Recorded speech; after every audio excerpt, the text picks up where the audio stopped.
हालांकि किसी भी क्षेत्र में कहते हैं कि अगर आपको बेहतर कलाकार बनना है तो आपके लिए मानसिक शक्ति का प्रबल होना बहुत ही आवश्यक है।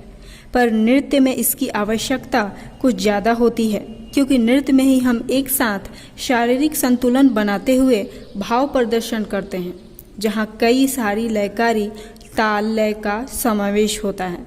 इतने सारे कामों का एक साथ होने की वजह से नर्तक का ध्यान एकाग्र हो, इसके लिए मानसिक शक्ति का मजबूत होना आवश्यक है। मानसिक शक्ति प्रबल होने से शरीर में निर्भयता आती है, चेहरे पर कॉन्फिडेंस दिखाई देता है तथा कला में निखार आता है। जैसा कि आपको पता है, प्रत्येक कला का स्रोत मन होता है, इसलिए मन यानी मानसिक शक्ति का काफ़ी महत्व है। अगर आपका मन कमज़ोर है तो आप उतना प्रभावपूर्ण नृत्य प्रस्तुत नहीं कर पाएंगे। अगर आपका मन ईर्ष्या से भरा है तो आप दूषित नृत्य ही प्रस्तुत करेंगे। पर इसके विपरीत आपका मन सुंदर है, स्वस्थ है, तो आप एक अद्भुत कला का प्रदर्शन करेंगे जो दूसरों के मन को छुएगा और प्रभावित भी करेगा।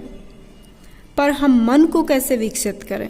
मन की शक्ति को विकसित करने के लिए हमें अपनी प्राण शक्ति बढ़ानी होती है।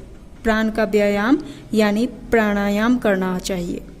वैसे तो कई सारे प्राणायाम हैं जिन्हें आप अपनी सुविधा अनुसार अपना सकते हैं, पर फिर भी मैं आपको यहाँ एक प्राणायाम बता रही हूँ जो सबसे आसान है, जिसे आप नित्य प्रति अभ्यास कीजिए और मन की शक्ति को बढ़ाइए।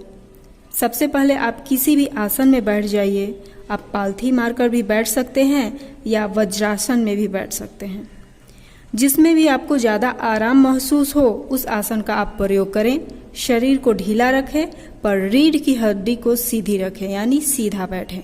अपनी नासिका से सांस अंदर कीजिए और इमेजिन कीजिए, कल्पना कीजिए कि यह हवा आपके शरीर के अंगूठे तक पहुंच रही है और आप एक नई ऊर्जा महसूस कर रहे हैं।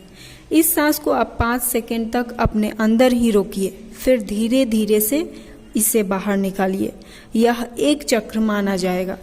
शुरुआत में आप प्राणायाम के 2 चक्र का ही अभ्यास करें, फिर धीरे धीरे इसे बढ़ाकर 5 चक्र तक ले जाएं।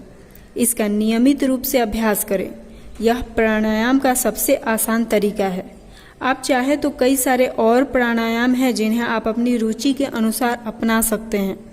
आपकी प्राण शक्ति बढ़ेगी और आपका शरीर तंदुरुस्त होगा, रक्त शुद्ध होगा और मानसिक शक्ति का विकास होगा। साथ ही आपकी एकाग्रता बढ़ेगी और सीखने की क्षमता भी बढ़ेगी। आपके व्यक्तित्व में एक ओज पैदा होगा जो आपको भीड़ से अलग करेगा।